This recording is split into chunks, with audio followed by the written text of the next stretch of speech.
Boa noite, fraternidade. Eu estou muito feliz de estar com vocês nessa noite, em mais um estudo que vamos conduzindo por meio das ondas tecnológicas, enquanto é essa forma que podemos. Sei que mais para frente poderemos nos encontrar como quisermos. Por hora nos encontrarmos presencialmente, por hora será por meio das ondas da tecnologia, né? Avançamos bastante nesse lado, então eu sei que em algum momento será como quisermos. Por hora podemos nos encontrar com segurança sim, então que seja assim, porque o mais importante é a conexão de almas, né?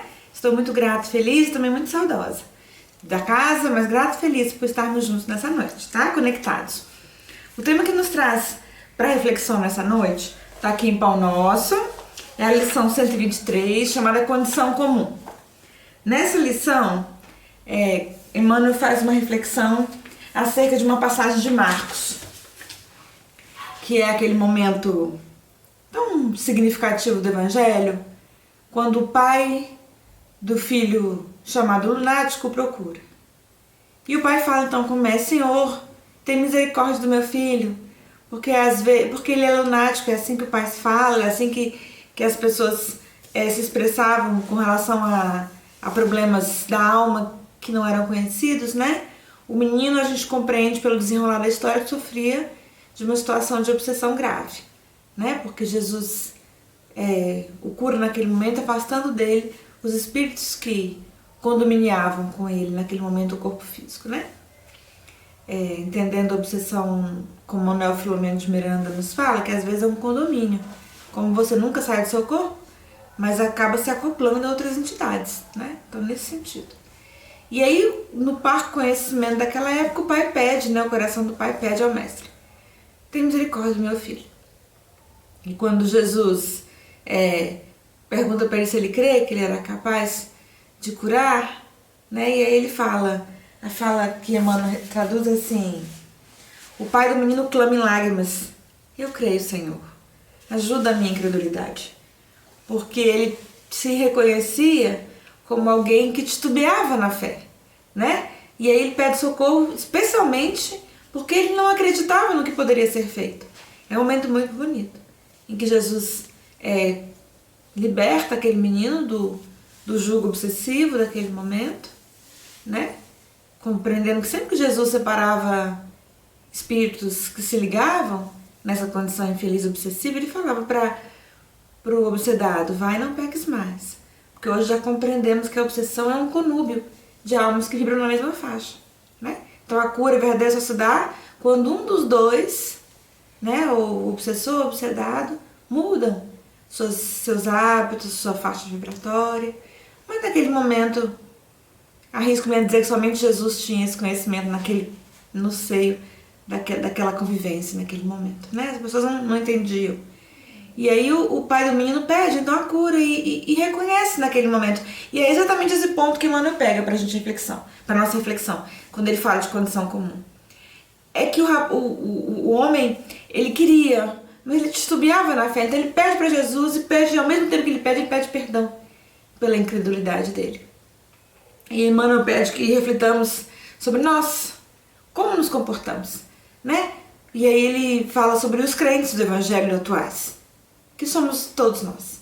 Ele fala que acreditamos, que fazemos o prosélito do que sabemos, falamos sobre o que fazemos, até divulgamos, né? Queremos divulgar o nosso espiritismo, mas ele fala que na hora das provações, muitos de nós desertam, infelizmente, porque percebem que ainda não estão construindo de verdade a fé onde se alicerça a própria vida. E esse é o maior construto que a gente deve fazer. Quando Kardec nos presenteia com as bases racionais para a nossa fé, ele diz que a fé verdadeira só é aquela que se sustenta em qualquer época da humanidade em bases racionais. Ele está nos convidando a alicerçarmos a nossa fé, a crescermos em fé. Então esse o Emmanuel nos convida a um trabalho que devemos fazer na nossa intimidade, né? Porque à medida que avancemos, a partir do conhecimento alicerçado, nós seremos testados. Sempre seremos testados na nossa fé, né? E ter fé não significa que tudo aquilo que queremos vai acontecer da forma como a gente quer. Seria uma ilusão, seria uma falácia termos, uma puerilidade termos um pensamento dessa forma. Significa compreendermos que tudo concorre para o nosso engrandecimento. E sempre nos lembrarmos de que Deus é nosso Pai. E que, consoante a própria fala do Messias, do nosso Jesus bem-amado, ele nos explica que um pai não dá na terra, né, uma pedra para o seu filho que pede pão. Jamais daria uma serpente para um filho que pede um peixe. E Jesus nos ensina, se inclusive vós, que sois tão falhos, né, agis assim, quanto mais vosso Pai que é perfeito, que está nos céus e que vos ama. Então, crescermos em fé significa compreendermos que Deus jamais nos daria um jugo numa encarnação, falando apenas para os encarnados, para o nosso fracasso. Nunca. Nenhum ser humano reencarna com provações que concorressem para o seu fracasso. Tudo que nos chega no nosso planejamento encarnatório vem consoante as nossas forças, nossa capacidade de superação e aprendizado. Mesmo que a superação, para que ela ocorra, dure uma encarnação inteira. Não vamos ser ingênuos, né? Há provações amargas, inclusive, os espíritos chamam de remédios amargos para os vícios da nossa alma, que durarão uma encarnação inteira. Que não conseguiremos numa vida somente nos desvencilharmos, não importa. Importa nós termos sempre para nós mesmos o olhar da eternidade. O olhar de que fomos criados por Deus para uma caminhada na direção da eternidade, que somos todos passageiros de um comboio na direção da eternidade, é profundamente libertador dos sofrimentos terrenos, porque tudo a partir dessa visão pode ser relativizado. Então compreendemos que inclusive as lições amargas muitas vezes trarão o seu aprendizado final após a conclusão do processo. E aí então tudo compreender, aceitar e viver com resignação. Dessa forma conseguimos alicerçar a nossa fé.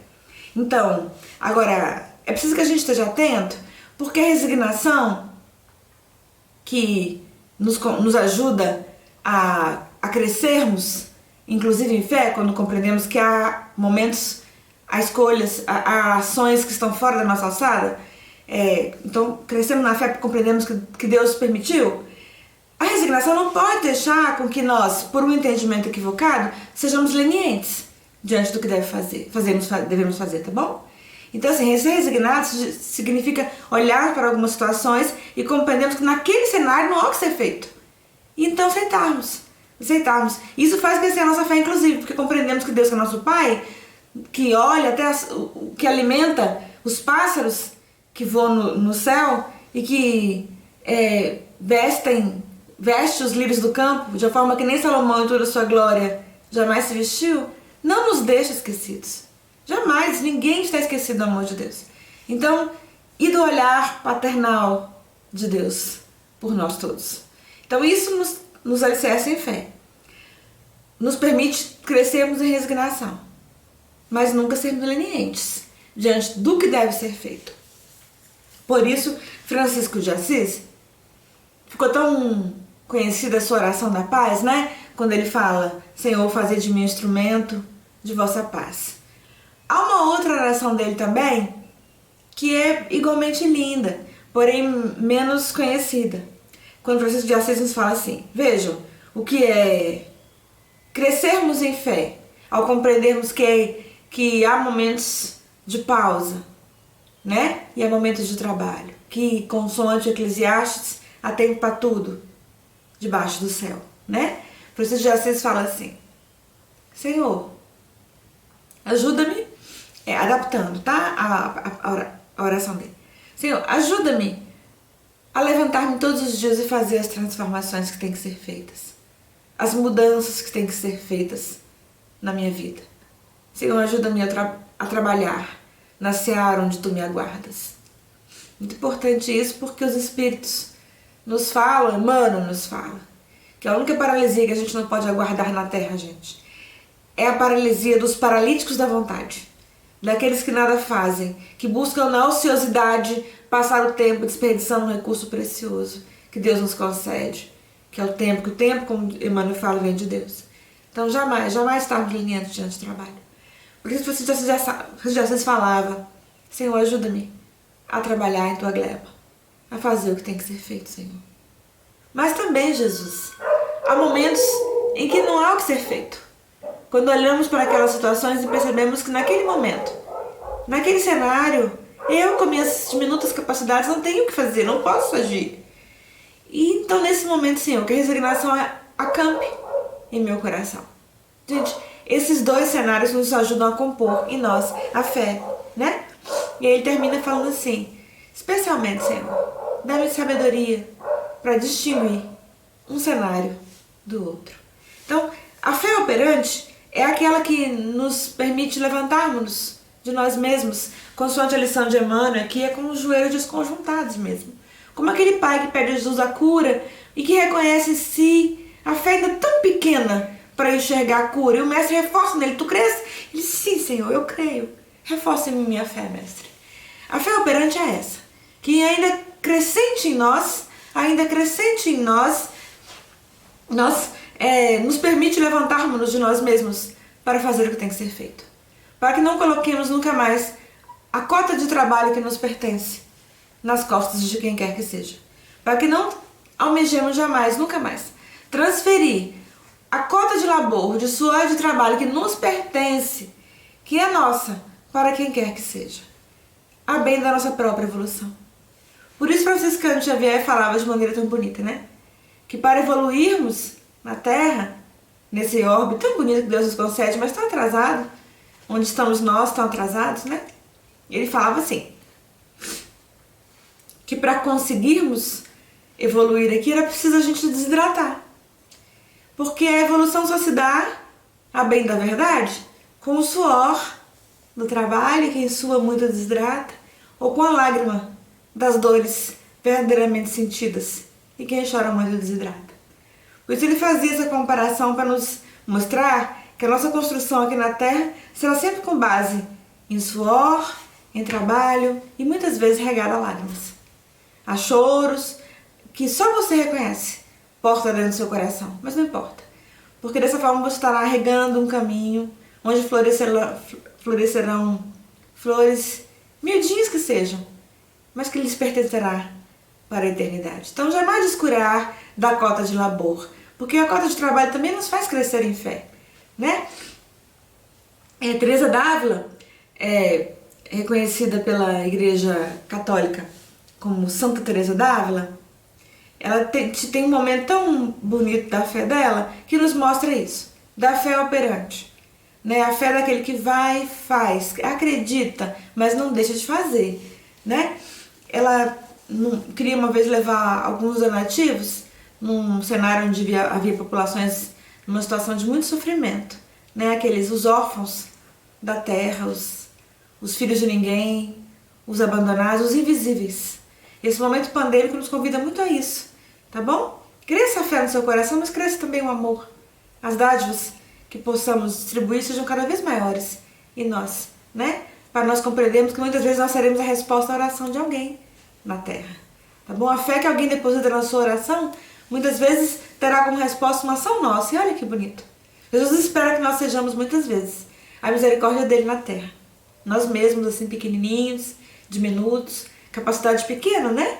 De trabalho, ainda assim, nós seremos a resposta à fé de alguém.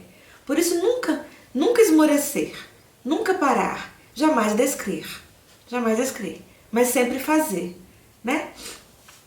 Teresa d'Ávila ia levar os donativos de uma população a algumas pessoas assim nessa situação, e quando ela chega no local, está na biografia dela, fato verdadeiro, tem uma enxurrada muito grande, ela era de complexão física pequena, e aí ela fica numa situação muito difícil para passar, tá com os donativos, do outro lado estão as pessoas morrendo de fome, e enxurrada. O que ela faz? Meu Deus, eu vou, não vou. Aí ela faz uma prece e pede: Senhor, licença minha fé, porque eu vou com sabedoria, eu vou procurar os melhores lugares, os caminhos onde eu posso passar. Faça-me, Senhor, crescer em fé para que eu consiga passar. E vai, não deixa o medo paralisá-la. Ela vai, né? E vai procurando ali os cantinhos, não sei o que, até que consegue encontrar um caminho no meio da enxurrada que não era tão arriscado, chega do outro lado e entrega os donativos. Mas quando ela chega lá do outro lado, que ela vê que havia um caminho, ela só precisava descobrir com reflexão racional onde é que estava o caminho, né? Para ela não se jogar também na enxurrada achando que seria salva. É preciso assentar nossa fé em bases racionais. Kardec nos ensina, né?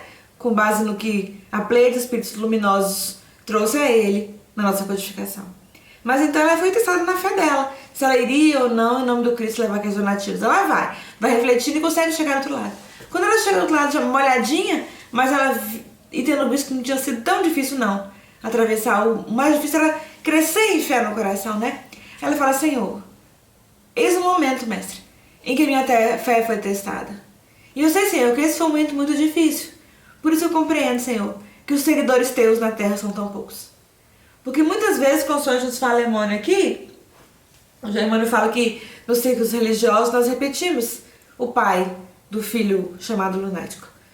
Porque nos momentos mais cruciais, a nossa fé titubeante, em vez de buscarmos no recurso da prece, que tudo nos fará aclarar, tudo nos fará compreender para que o sacrário se aclare e nos fará reforçar a fé, muitas vezes desertamos, nunca mais agimos assim, tá? Nunca mais descurarmos o recurso da fé e do recurso da prece, e que possamos cultivar essa conexão com Deus, que é nosso Pai, cotidianamente.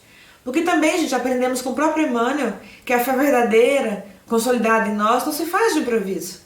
Ele não constrói, não há um construto de fé a partir do nada. É preciso que construamos dia a dia uma relação de intimidade com Deus, que é o nosso Pai, né? Deus não está lá longe, habita em nós, está dentro de nós. Por isso, religar, em etimologia da palavra religião, é ligarmos, nos conectarmos, reconectarmos com a fonte, que é Deus.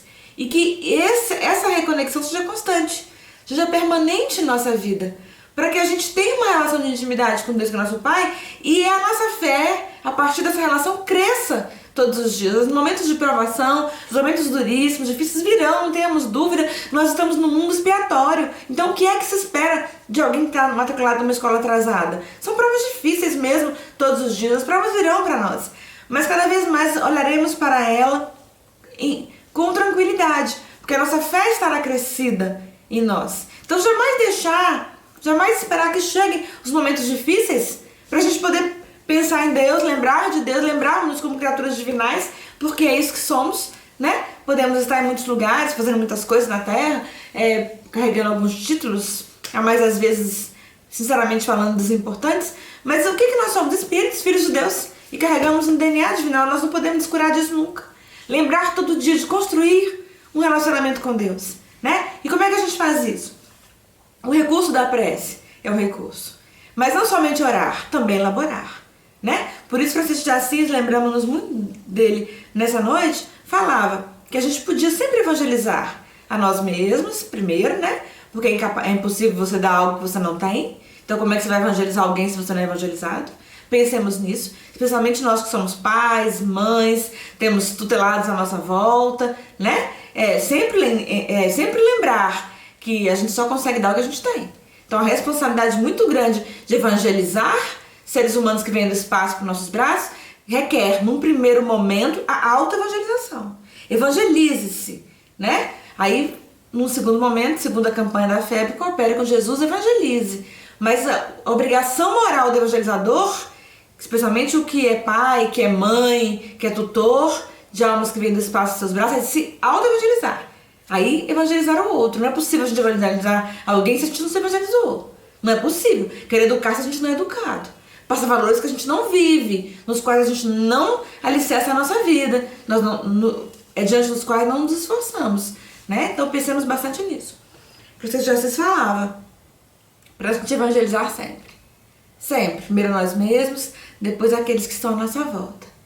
E se necessário, usar as palavras. Vejam que a evangelização é por atos, por atitudes, né? Então, orar e elaborar é o caminho pelo qual a gente consolida a nossa fé na Terra. Porque à medida que a gente trabalha também, a gente vai vendo que até os cabelos da nossa cabeça estão contados, né? Que Deus está no comando da nossa vida. Jesus é o emissário divinal na Terra e está à frente da nossa nau planetária.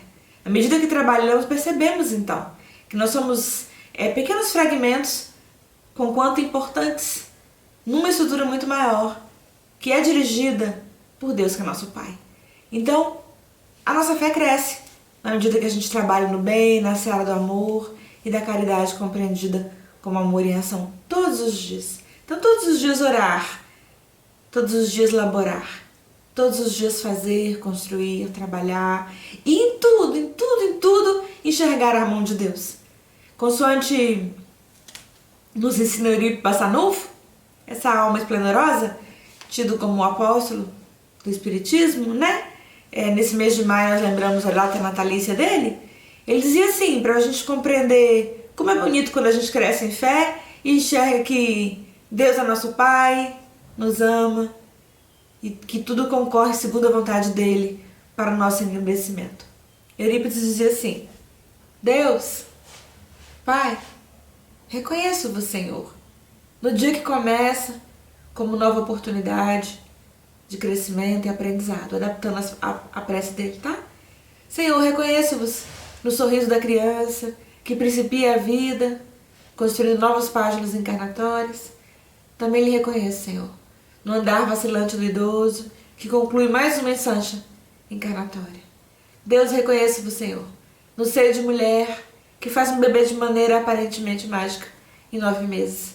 Mas também lhe reconheço, Senhor, no furor dos furacões que limpa a terra, na flor que desabrocha ao amanhecer, tornando a terra mais linda. Reconheço-vos, Senhor, na aurora, no nascer do dia. Reconheço-vos na lua, no argênteo da lua, que nos ilumina. Reconheço-vos, Senhor, no brilho das estrelas, na imensidão dos universos, no microcosmo, tanto no macrocosmo. Em tudo, Senhor, Tu estás. Quando a gente cresce em fé, a gente reconhece que em tudo há a mão de Deus. E aí, nós nos sentimos, então, com quanto diminutos importantes, porque somos filhos dele. E Deus nos cria para a perfeição que nos é possível. Então precisamos trabalhar na terra em nome dele para construir essa jornada de perfeição para nós. E é assim que a gente se levanta, então, da construção da nossa relação íntima com ele para o trabalho. E que isso seja cotidiano.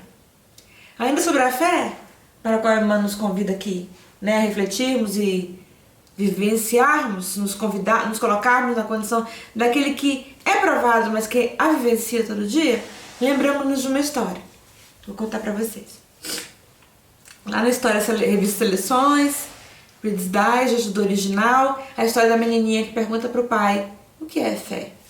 Né? Como definir o que é fé? Algo complexo de ser definido, porque a gente sente, né? É algo de ser sentido, como a Emmanuel ensina na lição, construído. Porta dentro do nosso coração, há de ser construído. A menininha pergunta para o pai: papai, o que é fé?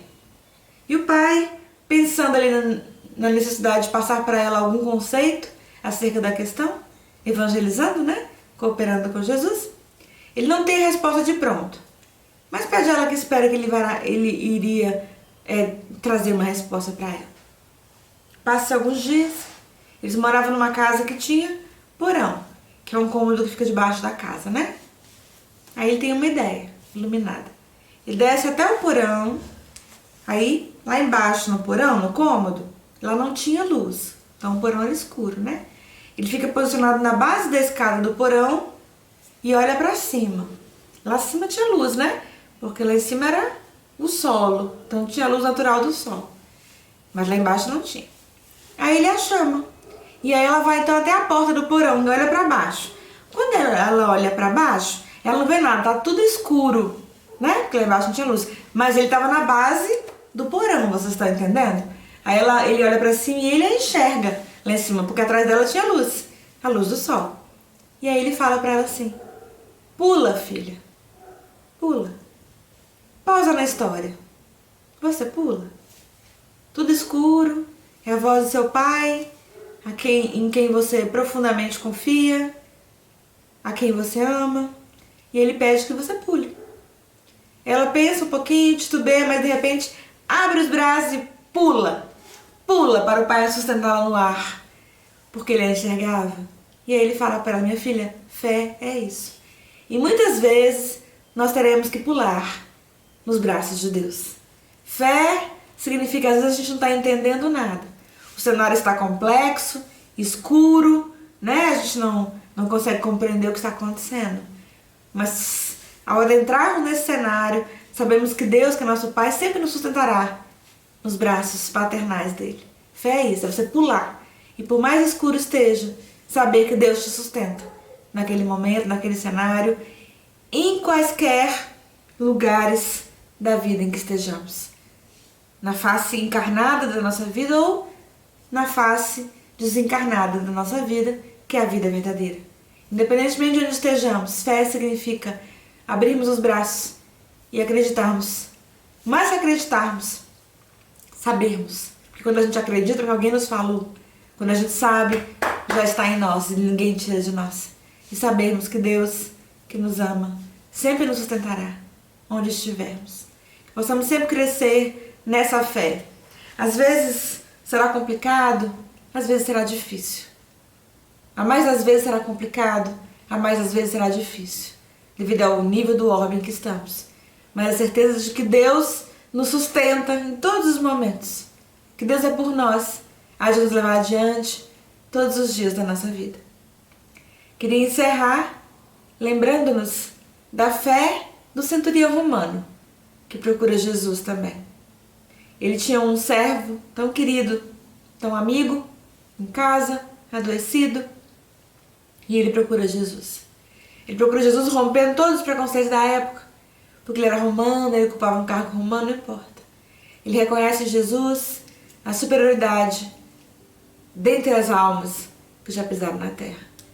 E procura o Mestre e pede que Jesus o cure.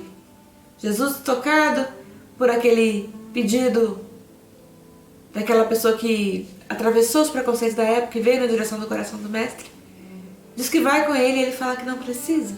Que ele também liderava alguns e que ele sabia que com um comando alguém iria, atendendo a voz dele.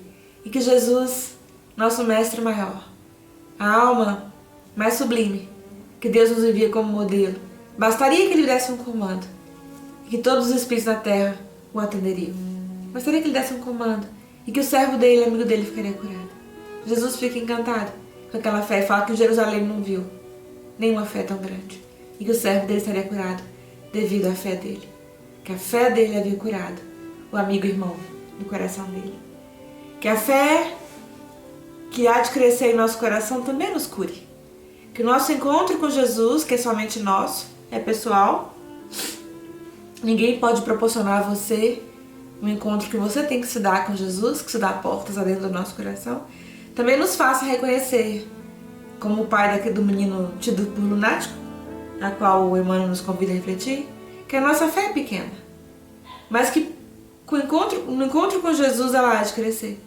Peçamos também, como o centurião romano fala: Senhor, eu não sou digno que entreis em minha casa, mas diga só uma palavra, Senhor, e eu serei salvo. Que possamos cada vez mais repetir isso em nossos encontros individuais, pessoais e constantes, tá, gente?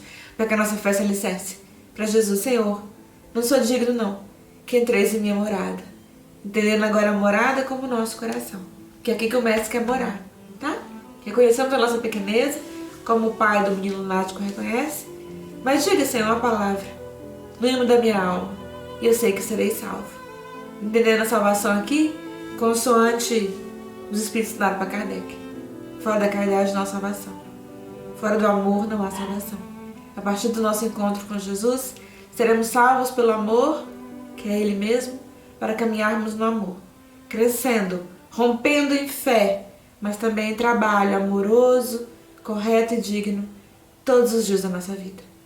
Que Jesus, o sublime emissário de Deus, nosso amigo maior, nosso irmão maior, nos abençoe em nossos propósitos de crescermos em fé, para cada vez mais trabalharmos em nome dele, na terra.